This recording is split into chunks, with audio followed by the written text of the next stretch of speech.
A gente está aqui hoje com uma nova gestora que a gente quer apresentar para vocês, uma gestora que está sendo montada, está saindo do forno. A gente queria agradecer primeiro a participação do Rubens, do Rodrigo e da Maria, representando a Clave. E a gente vem trazer aqui para vocês o fundo macro deles, que é o primeiro fundo que eles estão trazendo aí a mercado. É um fundo, entre aspas, novo, né? Acho que o Rodrigo vai falar um pouco aí sobre o fundo, sobre a estratégia. Ele é novo sobre a placa da Clave, mas é um fundo que já existe há algum tempo, e o histórico do Rodrigo, eles vão falar um pouco aqui, é bastante longo, bastante renomado. Tá? Então, obrigado por aceitar esse nosso convite.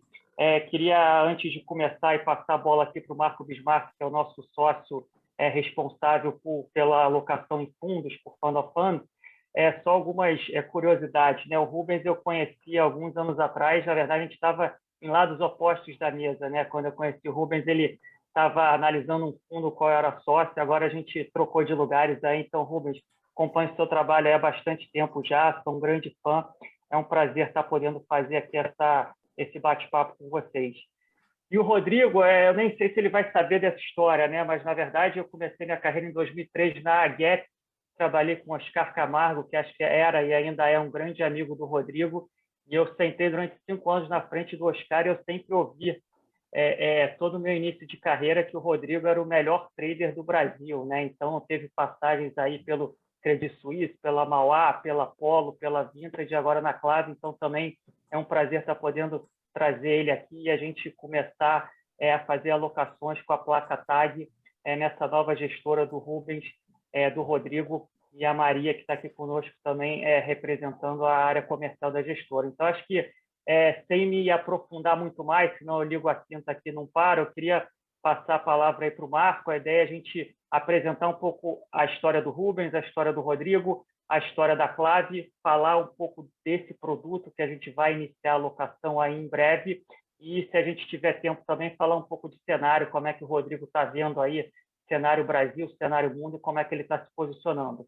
Obrigado aí pela presença, Marco, é com você. Vamos lá, obrigado, Dan, pela introdução, obrigado de novo, Rubens, Rodrigo, Maria, pela presença aí com a gente. Acho que, para começar, podemos começar com o Rubens, contando um pouquinho, então, do que é a Clave, né? Qual que é o projeto, e aí depois a gente vai aprofundando e entra na estratégia em si macro, em mais detalhes. Então, vamos lá, Rubens.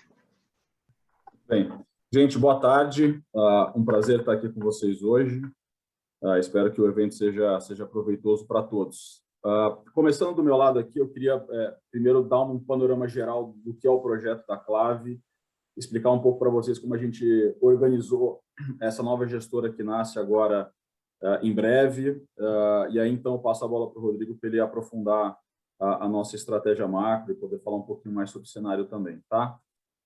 Basicamente, a nossa gestora ela nasce fundada por um grupo de sócios bastante experientes nesse mundo de asset, sócios que, além de ter uma experiência longa no mundo de asset management, são sócios com experiências muito complementares, né? Então, a empresa nasce muito bem estruturada. Eu vou falar um pouquinho para vocês como a gente está organizado, mas eu queria destacar na figura de nós 3 sócios controladores, né? Eu, Rodrigo e André Caldas, um pouco da nossa experiência e como a gente chegou nesse desenho aqui, tá? Então, como eu disse, né, acho que o Rodrigo, como vocês conhecem, ele vai poder apresentar com mais detalhes. É um cara muito experiente nesse mundo de gestão de recursos, né? Faz isso há quase 30 anos, tem uma experiência longa em asset management independente, né? Então, está há 15 anos em assets independentes.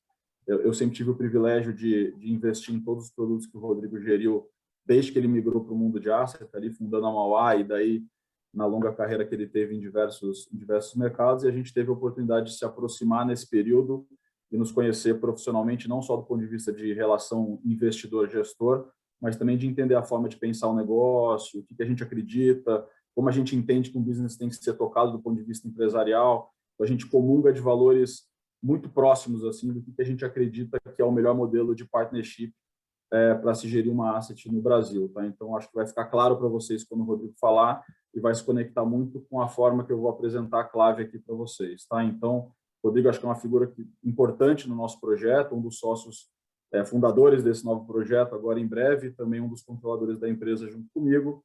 A gente tem também a figura de um outro gestor importante na Clave, que é o André Caldas, né, um sócio responsável pela nossa parte de bolsa, um gestor com uma experiência tão grande quanto o Rodrigo, que se conecta com o Rodrigo no início da sua carreira ali, tendo trabalhado juntos no Garantia, e tem uma experiência muito longa em bolsa também, e também eu acho que o Rodrigo vai explicar, ele vai ter uma contribuição importante com o time dele de bolsa. A gente tem 12 pessoas no time de bolsa que, de alguma forma, vão contribuir também para o produto macro do Rodrigo. Tá? Então, a gente tem aqui Rodrigo e time, Caldas e time representando as nossas duas estratégias líquidas que a gente começa num primeiro momento, e do meu lado aqui eu trago uma experiência bem longa nesse mundo de asset independente, uma experiência bem complementar à experiência do Rodrigo e do Caldas, na medida que eu sempre tive do lado empresarial da coisa, né? Então eu tive por muitos anos eu participei por muitos anos da evolução da indústria de assets independentes no Brasil. Acho que foi aí que eu me conectei com o Dan no passado, sendo um grande investidor e parceiro de todas as assets que surgiram ao longo desses anos todos, tanto no Brasil como fora do Brasil. E depois, nos últimos anos, eu fui convidado para ser o CEO da Itaú Asset, onde implementei um novo modelo de negócio ali mais próximo de uma asset independente, e trago agora essa bagagem junto com o Rodrigo e com o Caldas para a gente colocar de pé o projeto da Clave. Tá? Então, a nossa proposta de valor é colocar de pé um negócio independente, né? Uma plataforma de investimentos alternativos, onde a gente se propõe a fazer poucas e boas coisas ao longo do tempo. Tá? Num primeiro momento, a gente nasce com 3 estratégias. Então, a gente nasce com um negócio macro, a gente nasce com um negócio de bolsa e nasce com um negócio sistemático. E, ao longo do tempo, com muita calma, construindo uma franquia sem pressa, a gente deve desenvolver outras coisas, especialmente no mundo ilíquido, tá? No mundo de estratégias alternativas, em private markets em geral, tá? Seja em crédito, seja em real estate, seja no mundo de private equity, tá?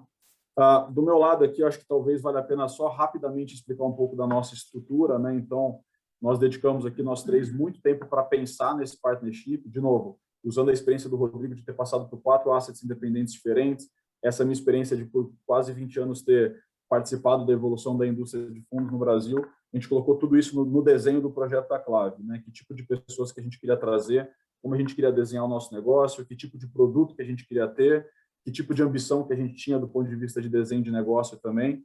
E eu acho que o Rodrigo vai poder explicar com mais detalhes ali, dando o exemplo do macro, para vocês entenderem um pouquinho melhor, tá?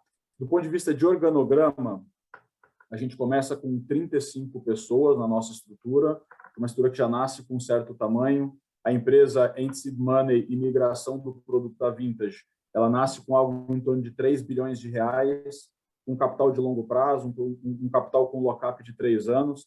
Isso permite também que a gente consiga começar a empresa do jeito certo, não só do ponto de vista de estrutura, mas do ponto de vista das decisões também. Então, isso nos dá uma certa calma de crescer de uma forma estruturada, de não precisar criar produtos que a gente não acredita, e também fazer um negócio mais organizado, captando com clientes profissionais e sofisticados, como é o caso de vocês aqui na TAG. Tá? Então, a gente começa com 12 pessoas na área de bolsa, 6 pessoas super seniors no time do Rodrigo, então são 18 pessoas envolvidas de alguma forma no produto macro, né, sob a liderança do Rodrigo. A gente tem mais 6 pessoas na nossa área sistemática, e toda a estrutura da empresa que não seja parte de gestão, toda a estrutura de suporte da empresa, na nossa área de operações, na nossa área de risco, na nossa área de distribuição, a gente tentou trazer também, a gente trouxe aqui sócios de primeiríssima linha. Tá? Então, a gente tem na nossa área de risco o nosso sócio com 25 anos de experiência fazendo isso, tendo vindo da B3, tendo sido head de risco da Quineia, BW, Itaú Asset, Unibanco, JP Morgan, um cara com uma experiência longa do ponto de vista de risco. A mesma coisa em operações, a gente trouxe um sócio que já montou outras estruturas independentes e muito preparado para fazer isso, e a nossa estrutura de distribuição também. Tá? Então, a mensagem que eu queria passar para vocês aqui, para passar a bola para o Rodrigo, é que a gente montou uma empresa que vai crescer com calma, de uma forma estruturada, um partnership que a gente dedicou muito tempo para colocar de pé, e a gente está em busca de uma franquia de longuíssimo prazo, a gente quer fazer um negócio direito. Os pouquíssimos produtos que a gente quer gerir, a gente quer fazer coisas que a gente consiga ser primeiro decil da indústria, e a gente só vai desenvolver coisas que a gente consiga trazer pessoas como o Rodrigo para poder desenvolver uma vertical que seja muito competitiva, tá? E não só trazendo as pessoas certas, como também planejando muito bem que tipo de produto que a gente quer ter, tá? Então, no caso do macro aqui, a gente tem uma visão assim muito pragmática assim, de como a gente vê essa indústria, com base na experiência do Rodrigo, né, de ter gerido dinheiro por muito tempo, com base na minha visão de mercado também, de para onde a indústria do Brasil foi, do ponto de vista de fundos, né? A gente tem uma certa visão de que a indústria brasileira caminhou para produtos muito grandes. Eu acho que tem gestores que fazem isso muito bem, mas a gente está dando um passo para trás aqui, se propondo a ser um produto um pouco diferente. Tá? A gente quer ser um produto mais nichado, um produto menor, um pouco mais agressivo para fazer frente ao 2,20 no ambiente de juro mais baixo, com um time sênior entrosado, mas que a gente tem uma ambição de gerar a melhor cota e não necessariamente ser o maior fundo do Brasil. Tá? Então, acho que o Rodrigo vai poder explicar para vocês isso com um pouco mais de detalhes. Tá? Então, eu queria parar por aqui, passar a bola para o Rodrigo e aí, obviamente, no final da apresentação dele, eu fico aqui à disposição para a gente responder qualquer dúvida que vocês tenham do ponto de vista da empresa. Tá? Antes do Rodrigo começar, queria só aproveitar a oportunidade de fazer só uma pergunta aqui para o Claro. Rubens, né? Você trabalhou muitos anos analisando gestoras no Brasil e no mundo, né? Se você tivesse que citar uma coisa que você olhava e falava, isso aqui, sempre que as gestoras fazem, isso dá errado, eu não vou fazer de jeito nenhum. Qual seria essa única coisa? Eu sei que tem vários argumentos, né? As gestoras dão erradas por várias coisas diferentes, né? Briga societária, acordo de acionista, alinhamento errado de interesse. Mas se tiver que citar um, né, que você via muito acontecer, você falava, putz, está acontecendo aqui, isso aqui não é o caminho certo, né? É um sinal vermelho, eu não vou fazer de jeito nenhum. Qual seria esse vetor? Pô, Dan, essa pergunta é difícil de fazer numa só, né? Mas eu te diria que as pessoas certas no partnership bem desenhado talvez seja a maior fonte de problema em todas as gestoras no final do dia, né? E as pessoas certas não são só as pessoas competentes, são as pessoas que estão alinhadas com o mesmo objetivo que você, né? E eu acho que muitas vezes as coisas não são bem pensadas, discutidas e combinadas, e aí a gestora vira um negócio mutante, né? Ela começa de um jeito, depois ela começa a se transformar em uma outra coisa, e essa outra coisa não foi combinada ex ante. Então, a gente dedicou muito, por isso que quando eu falei que a gente dedicou muito tempo aqui em pensar o que a gente quer ser daqui 20 anos. E aí a gente desenha um partnership para fazer isso. Então, está muito bem combinado aqui o que a gente quer ser. A gente quer ser uma gestora de nicho em cada parte, que se propõe a ser a melhor performance, não a maior gestora, e a soma disso vai virar uma empresa grande, estruturada, mas no partnership já está tudo muito bem combinado, as regras do jogo, as pessoas que pensam desse jeito, a velocidade que a gente vai fazer essas coisas. Essas regras do jogo bem combinadas e trazendo pessoas que pensam assim também, eu acho que é o que faz mais diferença. Tá? Esse nosso business ele é um business muito bom, mas que se desalinha muito rápido, né? E se você não desenha direito essas coisas, ao longo do tempo os problemas eles surgem. Eu podia falar de mais um monte de coisa, mas como você pediu uma grande coisa, eu acho que esse é um grande tema na minha visão. Tá, tá ótimo, obrigado. O fato de você ter passado pelos dois lados por tanto tempo também e até o projeto do Itaú fez você ter uma visão muito ampla, né, de tudo que dá certo, o que dá errado, qual que é o melhor modelo para as melhores pessoas. Então, acho que quando a gente avalia do nosso lado, esse é um negócio que para a gente chama atenção do lado positivo. Né? Mas vamos lá, vamos deixar o Rodrigo falar. Bom, gente, boa tarde. Obrigado, pessoal. Obrigado, Dan, pela introdução. Um prazer estar aqui com vocês. Deixa eu, antes de falar do produto, fazer um breve resumo da minha carreira, né, profissional.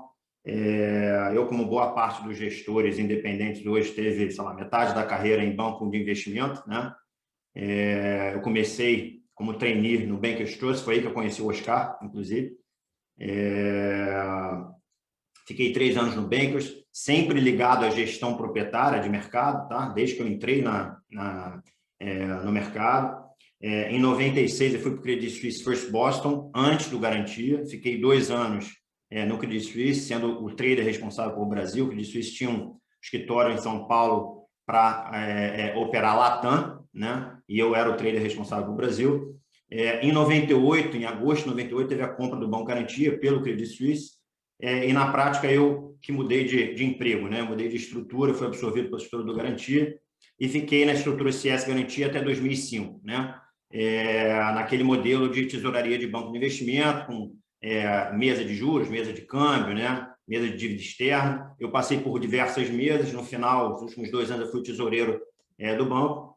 E em 2005, eu aceitei o convite do Luiz Fernando Figueiredo para fundar a Mauá. Ele estava fazendo a cisão lá com o Armínio, na Gávea, né?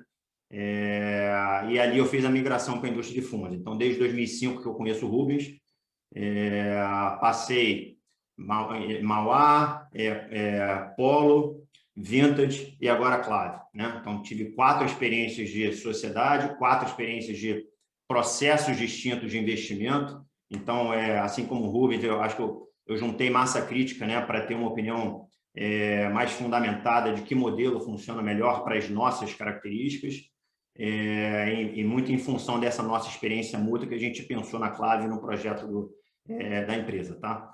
Falando do produto, tem algumas características que a gente julga muito importantes, tá? A primeira é a questão de ser um fundo nichado, tá? A gente acredita que tem um sweet spot de tamanho entre 5 e 6 bilhões de reais, no caso do multimercado macro, que permite ao fundo manter e preservar características que são diferenciais ao longo do tempo, tá? A primeira, eu acho que naturalmente, mais agilidade. Segunda, você tem uma amplitude de estratégias, você pode ter um portfólio maior do que um fundo grande, né? Então, você pode operar ativos um pouco mais ilíquidos, cupom cambial, NTNB curta, vértices da curva de juros mais ilíquidos, que em função disso tem prêmio de liquidez, opcionalidade, ter opcionalidade de forma relevante na carteira, não só para apostas direcionais, core views, mas para hedge de cauda, né? Cenários de cauda. E o terceiro ponto é que a gente consegue ter ao longo do tempo, isso é uma realidade na minha gestão, estratégia de valor relativo também no portfólio. Eu acho que um diagnóstico que a gente fez lá atrás, na época da concepção do Polo Macro até, foi de que a indústria de fundos de multimercado no Brasil é muito dependente de movimento direcional de mercado, né? Você tem que acertar se a bolsa vai subir ou vai cair, se o dólar vai subir ou vai cair, se o juro vai fechar ou vai abrir. E, sem dúvida, isso é uma fonte riquíssima de alfa, e ainda tá? Mas tem uma parcela de estratégias que é muito comum lá fora e pouco comum aqui, que são estratégias de valor relativo. E é uma coisa que, por DNA, por característica de gestão minha, desde a época de tesouraria de banco de investimento, do Garantia, eu já fazia, que são estratégias de valor relativo, que você busca basicamente extrair alfa de mispricing relativo, ou de ativos correlacionados, ou de instrumentos da mesma classe de ativos, né?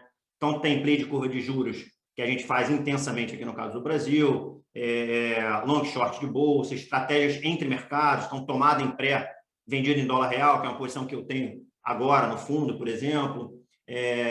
Esse tipo de estratégia de valor relativo, ela é legal porque ela diferencia e descorrelaciona o fundo com relação aos demais fundos, né? Você não fica refém só de momentos óbvios direcionais de mercado.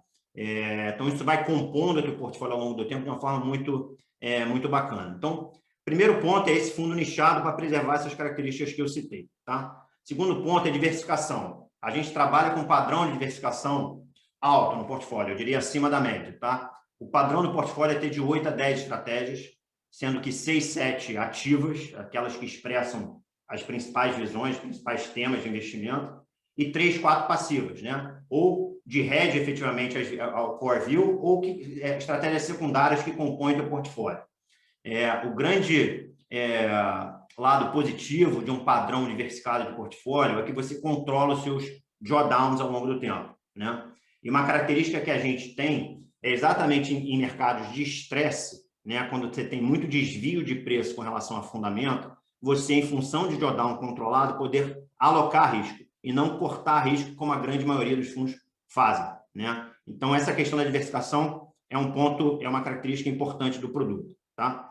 E o terceiro ponto é a questão da volatilidade. A gente entregou aí nos últimos 15 anos de gestão minha, uma vol média em torno de 7%, tá? Mas um disclaimer muito importante é que, ao longo do tempo, a gente oscila em torno desse 7%.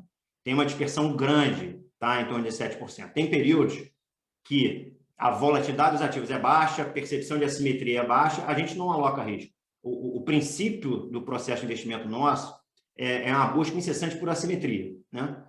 Se a gente não enxerga assimetria, eu não aloco o risco só porque tem uma meta de volatilidade, tá? Então, o fundo pode rodar em janelas específicas com 2, 3, 4 de vol, sem problema. Ao mesmo tempo, tem períodos no canto oposto, né, no extremo oposto, com alta vol, com grande dispersão de preço com relação ao fundamento, portanto, muitas assimetrias na mesa, é o momento para se alocar risco, né? E o fundo pode rodar com 15, 20 de vol nessas janelas. Então, essa dispersão em torno de 7, ela acontece, tá? Na prática, inclusive tem a apresentação depois, a gente pode mandar para vocês, que mostra claramente esse passeio ao longo dessa distribuição gorda de volatilidade, tá?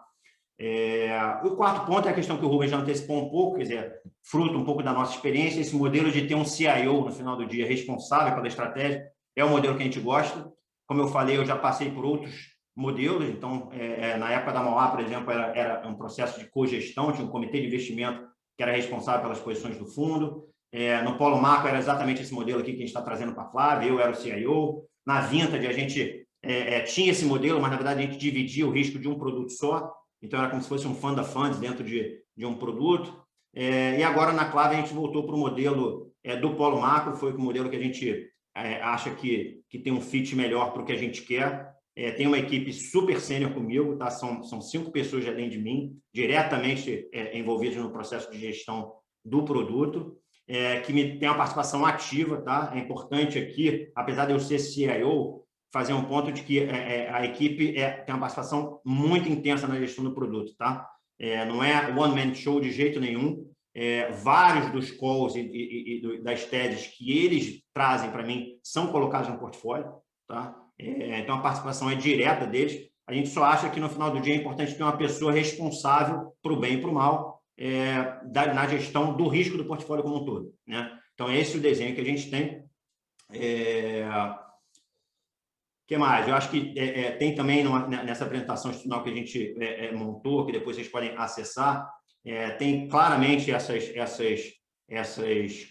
consequências dessas características dos produtos. Primeiro, normalmente a gente vai bem em mercados de estresse, quando a indústria não vai tão bem. A descorrelação com relação à indústria é alta, ou seja, a correlação é baixa, né, com os outros fundos, que a gente acha que é bem importante na composição do portfólio dos clientes, né, e dos alocadores. Tem um Sharpe bem razoável, a gente tem aí uma janela de 11 anos nessa gestão minha, né, eu sendo CIO, uma performance em torno de 240 do CDI líquido para o cliente, já com uma vol de 6,8, 7. Esse é o histórico dessa gestão nesse modelo, né, com esse processo de investimento. Acho que, se eu puder complementar, Rodrigo, acho que eu tive a oportunidade de ver a apresentação institucional, né, o Marco também. Acho que algumas mensagens aqui são importantes, né? Nesses 11 anos aí de Rodrigo como CIO, foram, se eu não me engano, 3 drawdowns acima de 5% apenas, né? E todos eles foram recuperados em menos de 20 dias, né? Acho que mostra um pouco esse número, mostra de uma maneira mais clara isso que você tentou expressar em momentos de estresse que você consegue alocar risco, você consegue recuperar esses drawdowns, essas quedas de uma maneira relativamente rápida, né? Acho que uma outra mensagem importante aqui para quem está nos ouvindo é a questão de que não é um fundo ou uma equipe nova, né? Vocês só estão mudando a placa aí da porta da sala de vocês aí, né? A Clave tem escritório no Rio, em São Paulo, né? O Rubens fica em São Paulo, o Rodrigo fica no Rio, mas é a mesma equipe que já está com você há alguns anos, que você já conhece, que você está acostumado a trabalhar. Eu acho que, por último, uma coisa que fica muito clara, né, quando a gente olha mais profundamente para a alocação de risco do fundo, é essa questão de não ter muito viés, né? A gente está acostumado com aqueles fundos no Brasil que é sempre aquele viés e é sempre aplicado em juros, é sempre vendido em dólar, é sempre comprado em bolsa, e vocês são muito pragmáticos. Quando a gente olhou a alocação de risco de vocês, a gente conseguiu ver que tem momentos que você está comprado em dólar, tem momentos que está vendido em dólar, tem momentos que está comprado em bolsa, momentos vendido. Então, é uma alocação, de fato, muito dinâmica e muito pragmática, né? Que é muito difícil a gente ver isso em outros gestores que fazem no Brasil.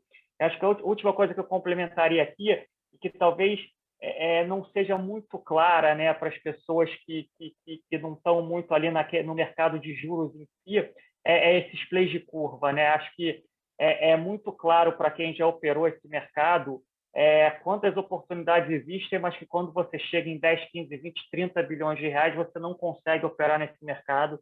São mercados que você só consegue operar em call de fechamento de dia, call de abertura de dia, é muito difícil você montar posições relevantes, e a gente conseguiu enxergar como o histórico do Rodrigo e da equipe consegue ter um grande gerador de alfa. Não é que ele está simplesmente aplicado esperando que vai cair os juros ou tomado direcionalmente, né? É plays de que o FRA do ano X está mais alto do que do ano Y, ali tem uma simetria para ganhar 40, 50 bases. São esses tipos de operações que é cada vez mais difícil a gente ver nos fundos macro no Brasil, ou quando a gente vê, ele é tão pequeno que não faz diferença no fundo, né? Acho que a mesma história vale para a questão do cupom cambial. Tem vários gestores que são excelentes operando cupom cambial, só que quando você tem 10 bi, a mesma coisa que você gerava quando você tinha 500 milhões de reais não vai fazer diferença no seu portfólio, né? Acho que essas mensagens são importantes a gente frisar. Acho que o Marco tem aí mais algumas perguntas para serem feitas, né? Só uma observação, assim, suas colocações são perfeitas, tá? E a questão do produto ser igual, a gente, na verdade, está fazendo um spin-off, né, do Vintage Alpha Macro para a Clave, com equipe e tudo, então, é a continuação absoluta do produto, mas tem alguns pluses na estrutura da Clave muito importantes para o produto, tá? A primeira é essa interação que o Rubens comentou com a área do Caldas, tá? A área de bolsa. Eu sou um cara muito top-down no macro, né? Então, ter a inteligência micro, bottom-up, para gerar alfa num produto multimercado macro é um enhancement muito claro do produto sob a nova estrutura, tá? Essa realidade já está acontecendo. Inclusive, a gente alocou uma pessoa da minha equipe, que é o Marcelo Sá, que foi nosso sócio aqui na Vintage. Eu trouxe ele para o projeto da Clave. Ele tem a formação, boa parte da carreira dele foi como analista de bolsa, então ele vai ser exatamente a pessoa do time responsável em absorver esse input micro do time do Caldas e adaptar para o mandato do multimercado macro, tá? Isso já está acontecendo, como eu comentei, isso sem dúvida é um plus com relação ao que o produto sempre foi, tá? Então, assim, eu estou tendo a oportunidade de trabalhar aqui com uma equipe super sênior de bolsa, com um processo de investimento que facilita a absorção dessa inteligência micro para um produto macro. Então, isso é o primeiro ponto. Segundo, é a questão do quant, né? De ter uma célula, uma inteligência sistemática na empresa. Eu acho que é um plus a médio e longo prazo muito importante, na medida em que a gente vai utilizar ferramentas sistemáticas não só para ajudar na construção do portfólio, uma otimização de portfólio, como um ferramental de análise mesmo, né? Então, esse e o terceiro ponto, que eu acho que é a figura do Rubens, que eu acho que os assets de sucesso que estão ficando grandes, eles têm um desafio grande, que normalmente os sócios controladores, os principais sócios, são os próprios gestores, né? Então, dividir o tempo entre gerir a empresa, que está ficando grande, complexa, e o produto é um desafio, né? Aqui, o desenho da Clave, a gente pensou muito nisso, com a figura do Rubens, que é o cara que mais entende da indústria do Brasil, tomando conta, olhando a empresa do ponto de vista estratégico, top-down, liberando o nosso tempo para focar nos produtos, na gestão da cota para o cliente. Eu acho que isso é um diferencial também, tá? Então, só para complementar os pontos que você colocou, que são perfeitos. Boa. Você comentou do processo de investimento, né? Se você puder dar um pouco mais de cor em como é que funciona exatamente sizing de posição, como é que são as discussões, os temas principais que vocês olham, contar um pouquinho do dia a dia aí da cozinha, como funciona o processo de investimento de vocês. Claro. A gente, fundamentalmente, o processo de investimento é top-down, macro, tá? Então, a gente gasta 70% do nosso tempo aqui analisando o ciclo econômico, tá? Então, todo o nosso esforço de análise do time é tentar dimensionar com a maior precisão possível qual o ponto do ciclo econômico que a gente está. A gente gosta de partir a análise sempre do global e depois desce para o local, para as idiosincrasias locais, né? Que gasta-se um tempo grande com as idiosincrasias, porque elas são muitas. Então, o processo é basicamente esse, top-down, generalista lá fora. A gente tenta dividir a análise por temas que chamam a nossa atenção, tá? Então, tema hoje global, por exemplo, que domina a nossa análise aqui, que eu acho que e domina a dinâmica dos mercados, é um tema ainda de reflation, né? A discussão que a gente tem na margem, se de fato a gente, nesse momento, é melhor concentrar o portfólio em ativos mais ligados, que se beneficiem de uma aumento de inflação e ativos reais do que ativos financeiros. A gente fez esse move. A gente acha que está no momento do ciclo para fazer esse move no portfólio, mas ainda tentando explorar essa temática de mais reflation, né? Então, só para dar um exemplo aqui de uma posição, de um tema corrente que a gente tem no portfólio, sizing de posição é muito em função da convicção, né? Obviamente, como a gente trabalha com um portfólio muito diversificado, a composição do portfólio é levada em consideração no size individual de cada estratégia, né? A gente tem uma matriz aqui de correlações e de vol implícitas e realizadas de cada ativo para dimensionar corretamente cada classe de ativo que a gente aloca, tá? É muito comum um portfólio ter opcionalidade para eventos de cauda, tá? Eu costumo dizer que não adianta você tentar procurar redear o portfólio com riscos de consenso, né? Os riscos já apontados. Os riscos de consenso, por definição, acabam tendo pouco impacto nos mercados. Então, acho que você tem que, um fundo com 7, 8 de vol ao ano, ele pode se dar ao luxo de gastar, ter um orçamento de proteções de cauda mesmo, né? Para proteger o portfólio e te permitir navegar os ciclos de forma mais suave, né? A equipe, como eu falei, cara, é uma equipe super sênior. A gente não tem trabalho nenhum de sell-side, então mesmo do economista Brasil ou economista internacional, o output que a gente cobra do trabalho dele é um output assim, voltado para ativo, voltado para decisão de investimento, tá? Então a gente tem toda uma rotina de comitês, são 4 comitês semanais que a gente tem, que a gente desenvolve os temas nesses comitês, mas sempre com foco em estratégia de investimento, tá? O objetivo aqui não é ficar entendendo no detalhe as contas públicas se ela não tiver implicação nenhuma para investimento, tá? E todos eles são sêniores o suficiente para filtrar o que é noise, o que é tendência, o que é importante para a dinâmica de mercado. Então, é um processo bem voltado para a gestão desde o princípio, tá? Não se gasta tempo com coisas mais superficiais, tá? Então, é basicamente isso. Se eu puder só adicionar aqui, talvez, que eu acho que é uma mensagem importante para todo mundo, reforçar um ponto que o Rodrigo explicou há uns 10 minutinhos atrás, do processo de investimento, que eu acho que é interessante. No final do dia, a forma que ele e o time desenham um portfólio é um portfólio que tem uma certa disciplina de se ter de 6 a 7 estratégias ativas sempre, né? Então, ele se autoimpõe a restrição de estar diversificado. Então, é uma combinação interessante, que ele está diversificado rodando um produto com uma vol relativamente alta. Então, é um produto meio primeiro quartil de vol, mas que trabalha com uma certa diversificação, né? E por que eu acho que isso é particularmente importante, né? Quando o mercado chacoalha e se você tiver 2 estratégias no portfólio, que em geral muitas vezes acontece em outros produtos macro, né? Se o mercado chacoalha e você tem 2 estratégias, provavelmente você vai ser muito impactado na cota, e naquele momento onde você teria uma oportunidade de fazer uma nova, arbitrar aquele preço de mercado, provavelmente você não vai poder fazer porque o mandato não vai te permitir e você vai ter que sair estopando e diminuindo as posições por gestão de risco, né? Quando você se autoimpõe essa restrição de se exercitar ter 6 ou 7 estratégias que você entenda profundamente, né? Obviamente, quando o mercado estressa, você fica vivo porque você está protegido. Então, seja porque você tem 6, 7 estratégias, seja porque você tem um overlay de hedges, que é um pouco do que o Rodrigo falou, naquele chacoalho você fica vivo. E naquele momento onde muita gente do mercado está estopando, você consegue aproveitar preços, seja em valor relativo na curva de juros, seja preços em estratégias direcionais, que você vai conseguir aproveitar uma oportunidade que pouca gente vai aproveitar. E isso, composto no tempo, se transforma naqueles 12 anos de track record gerencial a 240 do CDI. Dando um exemplo de um gestor meio óbvio que faz isso brilhantemente há 30 anos, é o Stuberger, né? Acho que é um pouco isso, né? Monta um portfólio que ele está lá protegido, quando o chacoalho vem, ele é capaz de colocar a posição e não zerar tudo e carregar isso de uma forma que você consiga compor retorno ao longo do tempo, né? Só para dar um exemplo de um craque, assim, um cara que faz isso há 30 anos, a gente sempre aprende com ele, né? Mas eu acho que é um pouco isso. Falando de processo, acho que é importante. E para fazer desse jeito, com agilidade, com diversificação, e não abrir mão de algumas fontes de alfa importante, é por isso que a nossa ideia é ter um produto um pouco mais volátil e com uma capacidade bem menor, para a gente poder ter agilidade e ter essa diversificação. Porque se a gente cresce muito, é muito difícil você ter 7 estratégias descorrelacionadas e com agilidade.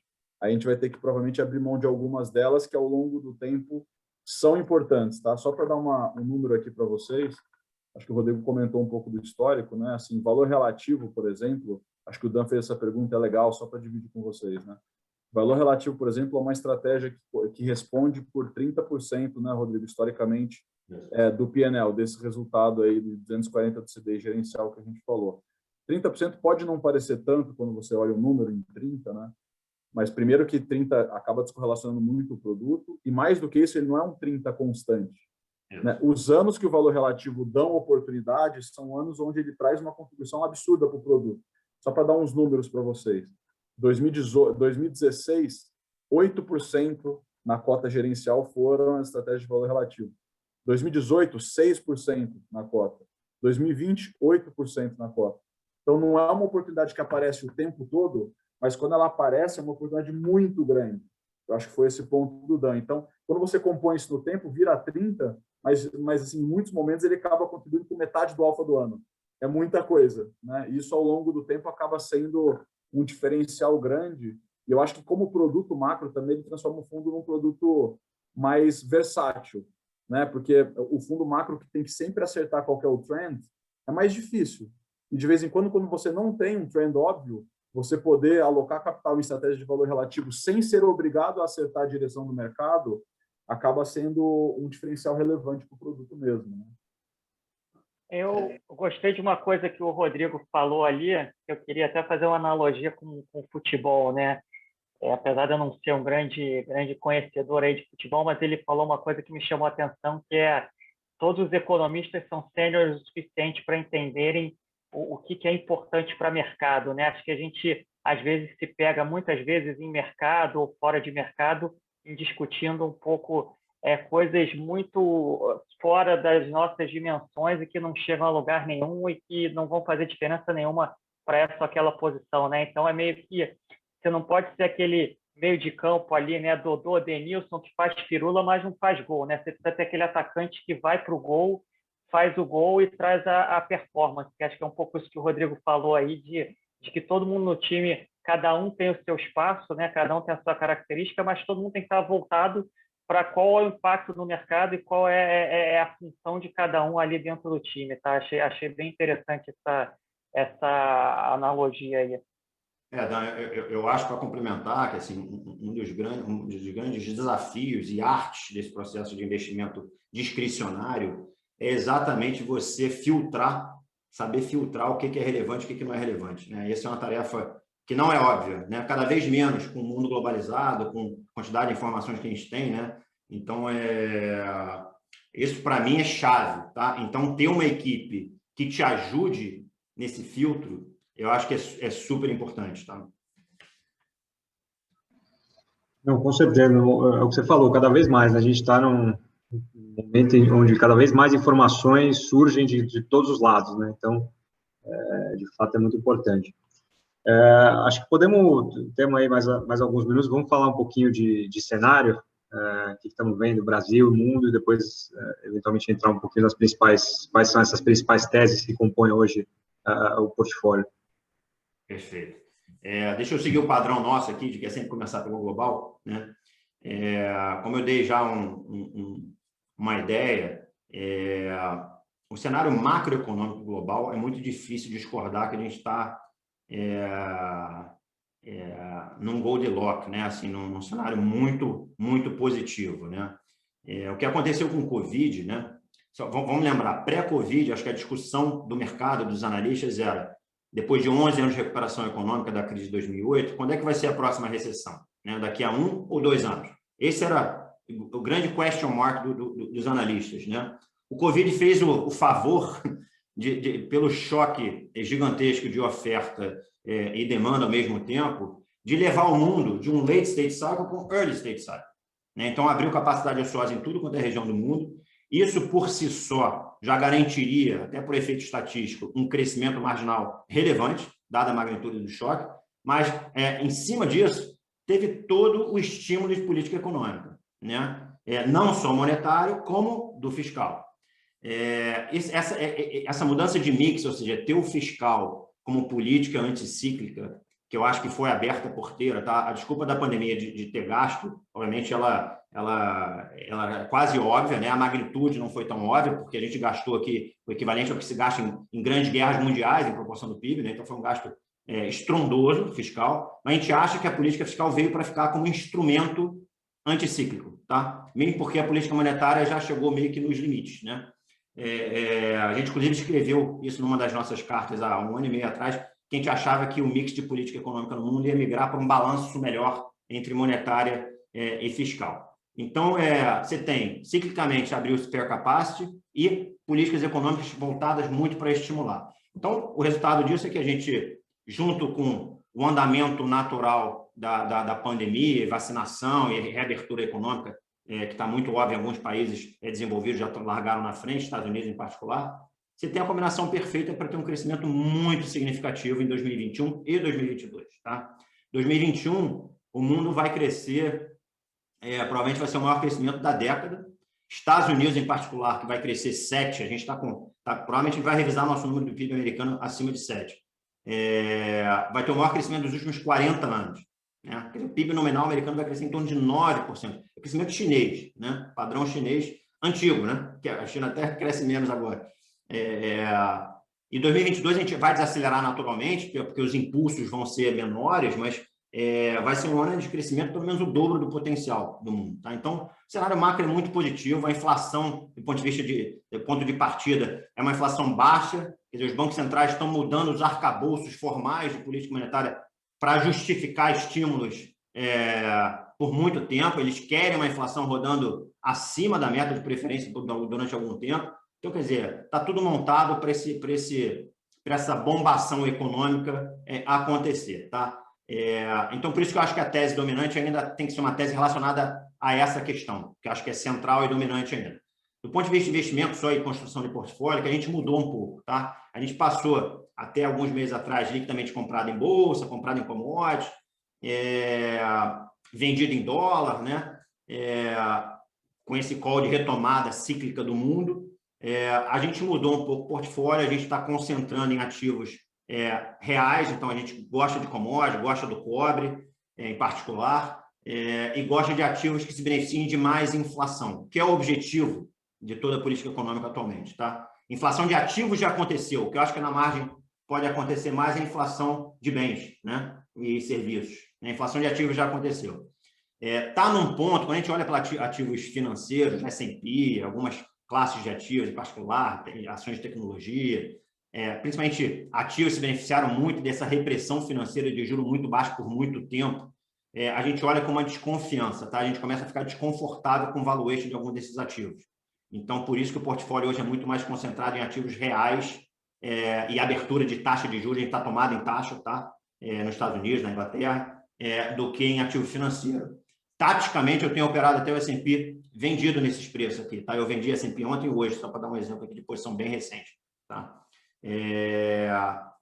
Mas o tema central eu acho que é esse, a questão de mudar o portfólio dinamicamente, mas acho que durante algum tempo a gente vai ter que explorar essa temática de aceleração de crescimento e reflation, hora de ativos, hora de ativo real, tá? Vindo para o Brasil, a nossa impressão, olhando para os ativos brasileiros, é que eles já incorporam muito pessimismo, tá? E em grande medida, justificadamente, né? A gente está num momento econômico e político muito delicado, a gente gastou um montante na pandemia que a gente talvez não pudesse gastar, a gente gastou perto de 10% do PIB, equivalente a país desenvolvido, sendo que o nosso ponto de partida de tamanho e dinâmica de dívida era muito pior que nossos pares emergentes, né? Então, a gente piorou discretamente um problema que já era difícil de solucionar. Para você reancorar de forma significativa, crível para o mercado, você precisava de um governo muito mais convicto, eu acho, né? Genuinamente convicto do que precisa ser feito. Não parece ser o caso desse governo. Eu acho que a equipe econômica está cada vez mais isolada e menor, né? Com as defecções que vêm acontecendo ao longo do tempo. Então, eu concordo que o momento econômico e político é muito delicado. Quando você olha um pouco mais para frente, ano que vem é ano de eleição, o cenário base do mercado e nosso, por enquanto, ainda é dessa polarização de novo, com a volta do Lula, né? Então, provavelmente vai ser Bolsonaro e Lula. Eu espero que a gente tenha outra opção, mas tudo indica que é muito provável que isso aconteça. Então, o horizonte, quando você alonga um pouco o horizonte de investimento, também não é muito alvissareiro, né? Mas, dito isso, os preços já refletem muito desse pessimismo. Acho que não tem nenhum analista ou gestor que bate no peito hoje e fala: eu estou otimista com o Brasil, estou comprado em Brasil nesses preços aqui. Então, a nossa postura de investimento tem sido... A gente teve portfólio bearish com o Brasil pessimista durante boa parte do final do ano passado, segundo semestre do ano passado. Então, agosto, setembro e outubro foram meses que a gente estava bem tomado em taxa de juros aqui. A gente, por sinal, tomada em taxa tem sido um tema muito importante do portfólio, tanto lá fora quanto aqui. Hoje, a gente olha e o portfólio do Brasil é balançado, ele é levemente positivo. A gente gosta de venda de dólar real, gostava 5,70 e gosta ainda 5,40. Eu acho que o real, em particular, ele embute muita coisa ruim já, tá? Teve uma melhora de contas externas significativas, não só em transações correntes, como uma desalavancagem em conta de capital importante. Então, o balanço de pagamento hoje está muito mais saudável. A discrepância do nível real do câmbio, né, do RER, com relação a termos de troca, chama muita atenção. Quer dizer, nossos termos de troca estão quase no high histórico e a nossa moeda está no nível mais depreciado historicamente. Quando você compara com outras moedas de emergência, também chama muita atenção. Então, tem muito já no preço, né? Eu acho que o real sofreu não só pela questão fiscal, mas também muito pela monetária. A gente experimentou, na minha visão, erroneamente, uma política monetária extremamente estimulativa, mesmo depois de saber já quanto a gente tinha gasto na pandemia e quanto teve de inflação de custo, né? Errou-se muito em projeção de inflação nos últimos 6 meses, basicamente porque vinha se acumulando um represamento de custos muito grande que foi repassado de forma não linear. Isso é um risco ainda para essa projeção de inflação desse ano em particular. 2022 provavelmente vai ser uma inflação mais baixa que 2021, mas a gente acha que o risco da inflação hoje, que o consenso é 5 para 21, ainda é para cima, né? Muito em função desse repasse acumulado de custos represados ao longo do tempo, né? Banco Central tem reagido tardiamente, na nossa visão, mas reagiu, antes tarde do que nunca. A parte boa é que o mercado subiu o juro na frente dele, né? Então não precisou do Banco Central para isso. Até pouco tempo atrás, taxa média de juros de 2022 bateu 8,40. Então, a gente que estava pessimista de tomar em taxa virou até aplicado nesse momento, taticamente. Agora está 7,30, 7,40. A taxa média ainda tem bastante alta implícita na curva, né? Então, foi uma estratégia bem vencedora, essa parte de tomada em juros. Mas mesmo na parte de juros, quando a gente olha esses níveis de frase, a gente já não consegue ficar muito tomado mais, tá? Então, como eu falei, taticamente a gente até aplicou, zeramos agora, a gente olha para esse nível de taxa, fica neutro, tá? Então, a gente gosta do real, juro direcional a gente está muito perto de zero, o que a gente tem na curva de juros é um grande play relativo, tá? Falando em valor relativo aqui, quando eu olho a estrutura termo de juros hoje, 90% do prêmio de toda a estrutura termo está concentrado em 2 anos, 2022 e 2023, que são prazos curtos, né? Eu acho isso uma disfuncionalidade técnica por liquidez. Esse prêmio deveria estar mais bem distribuído ao longo da estrutura termo de juros, né? Então, que a gente tenha basicamente aplicado no ano 22 e 23 e tomado no resto, tá? É uma posição grande que a gente tem no portfólio. De bolsa, a gente está com uma posição líquida comprada hoje bem menor que já teve, tá? Em torno de 5%, com gross de 22%. Tem 2 temas em particular que a gente gosta na bolsa. Um é commodities, tá? Pelo ciclo global ainda, e a questão de você faz conta de Vale e Petro, o carrego é extremamente positivo, não precisa nem que o commodity suba mais, se ficar onde está ou até cair um pouco, ela gera um caixa de forma muito relevante. Então, assim, o teto é extremamente positivo, está comprado nessas ações. Então, parte da temática otimista com commodity, ela é expressa nessa carteira de ações aqui no Brasil, tá? E a gente gosta de um outro tema de ações locais, que é tema de reabertura econômica. Então, se tem um setor que ficou lagging, ficou para trás, é o setor doméstico, né? Tanto de varejo, de malls, né? Bancos, até certa medida também. Então, a gente gosta desse setor doméstico, tá? A gente é otimista com vacinação no Brasil, na margem, né? A gente chegou muito tarde, obviamente, por erro de planejamento, mas a gente tem uma capacidade de vacinação muito superior à média dos emergentes. Isso vai acabar batendo, né, em preço de ativo e de reabertura econômica. Então, a gente está comprado uma cesta de ações domésticas também, tá? A visão um pouco é essa. Perfeito. Em relação você comentou que costumam fazer proteções, né? Proteções para riscos de cauda. Hoje tem algumas dessas na carteira? Tem sim. Na verdade, a gente está decidindo se vai rolar ou não. A gente está comprado em opção de dólar Taiwan, tá? Taiwan, eu acho que é um epicentro de problema geopolítico hoje, né, em função da importância que tem na fabricação de chips. Acho que chips hoje no mundo é o novo petróleo, né, de antigamente. Tem uma disputa importante ali, né, entre Estados Unidos e China.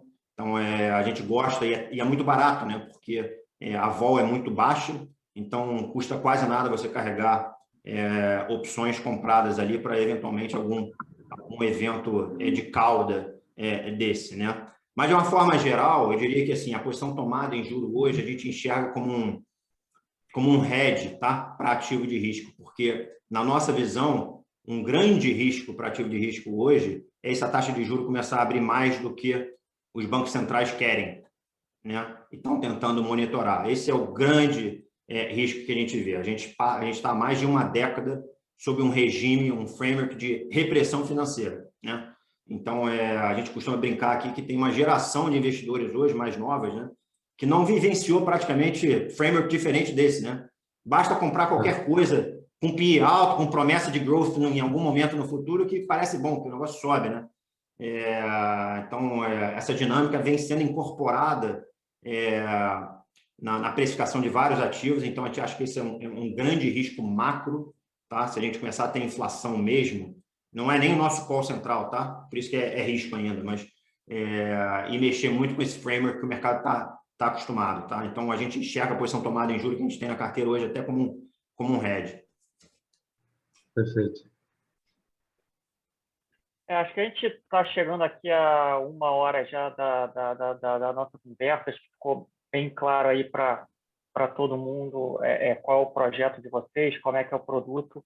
Queria aproveitar aqui para fazer o encerramento. De novo, agradecer a todo o time da Clave, Rubens, Rodrigo, obrigado pela participação. Maria também, obrigado pela participação. A gente quer ficar mais próximo de vocês e vai ser um prazer poder estar junto de vocês logo nesse começo. Acho que o Bismo agora pode parar de gravar e a gente abre para perguntas.